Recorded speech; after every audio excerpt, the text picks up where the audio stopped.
check your focus, grow your focus, and stay focused. I'd like to thank you once again for spending your time with me today. I'm giving you my word, I won't hold you long at all. What inspired today's piece is a situation that touched me deeply. Let's just get right into it.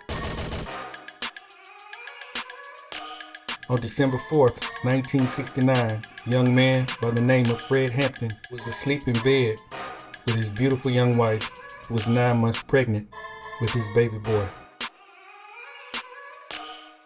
Hampton, along with another member of his organization, another young man by the name of Mark Clark, were both assassinated.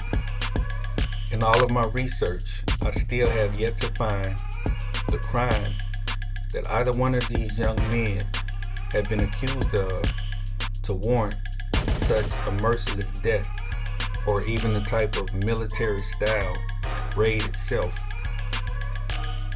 The spokesman for the media put out statements that there was emphatically a shootout between Mr. Hampton and his organization and the men on the Chicago Police Department that day.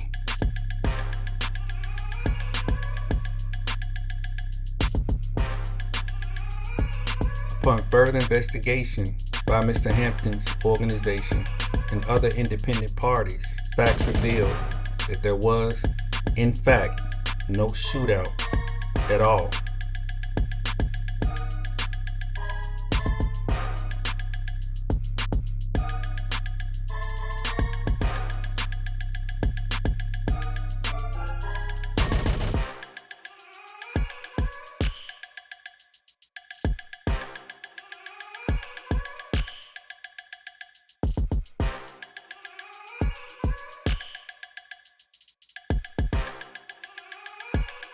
Facts would also reveal that not only was there not a shootout, but that Fred Hampton Sr.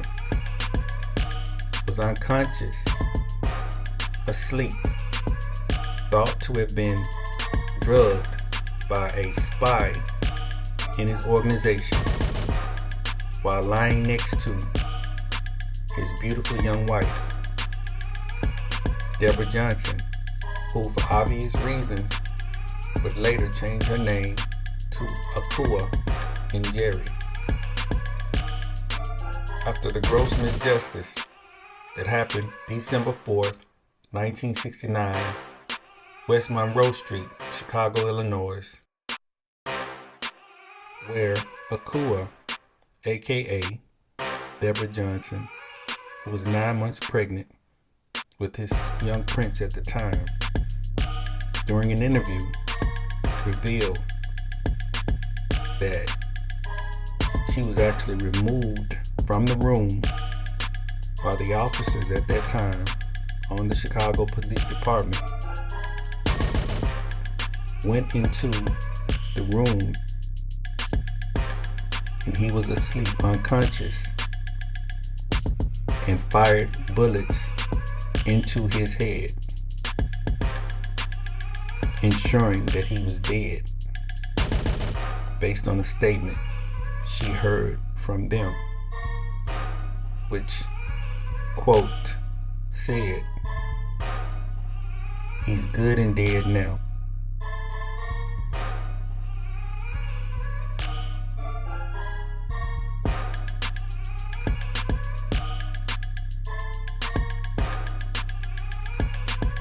Fred Hampton, at just 21 years old, was a young, charismatic, thought-provoking leader of his generation. He was a symbol of masculinity to young men standing for what they believed to be injustice against their people.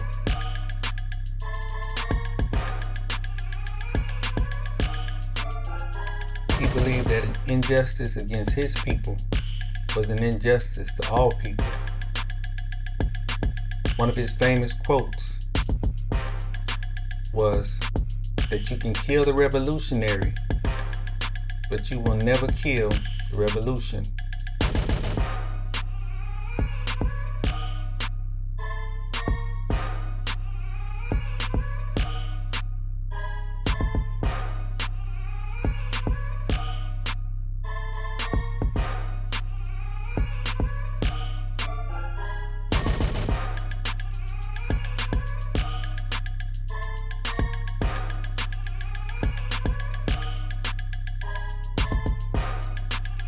Of course, I'm not the first artist to be inspired by this tragic event.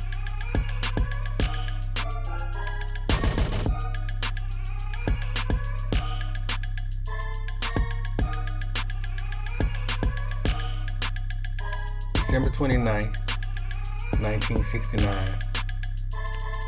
just after this tragic event, Fred Hampton Jr. was born to a now widowed mother who had been traumatized. My attempt with this piece was to try and capture the trauma of God's people. This is not an attempt to psychoanalyze the condition of the mother and child, but if you look at the interview and you look at her face and pay attention to her body language and the baby's body language, you can see that they are both still in shock, even though the young prince was still in the womb at the time that this murder took place of his father. As a matter of fact, if you listen to interviews of his interviews, he's an adult now. He has like a speech impediment where he stutters. I do that sometimes myself, so I understand. But I just wonder, could this event have something to do with that? We'll never know, right? But we will. The story is kind of similar to one that I'm familiar with. My father was shot about 8 or 9 times also, so that's why this story hits a little different for me. So, Papa Ghost, why are you being so negative?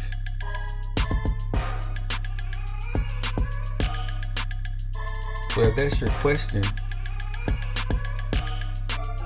here's your answer. It's because I hear his blood crying out from the grave.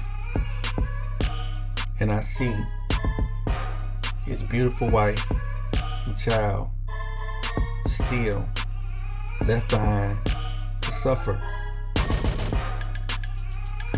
And that bothers me.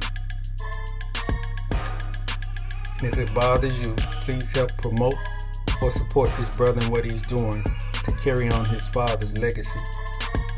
Which, from what I gather, there was no illegal activity. He was just trying to free his followers from an oppressive social state in this society. Art is a tool, like any other tool, that has a purpose and should be used responsibly. And imagine this world without it. It would be so bland and dark and evil. So in situations like this, we have to use it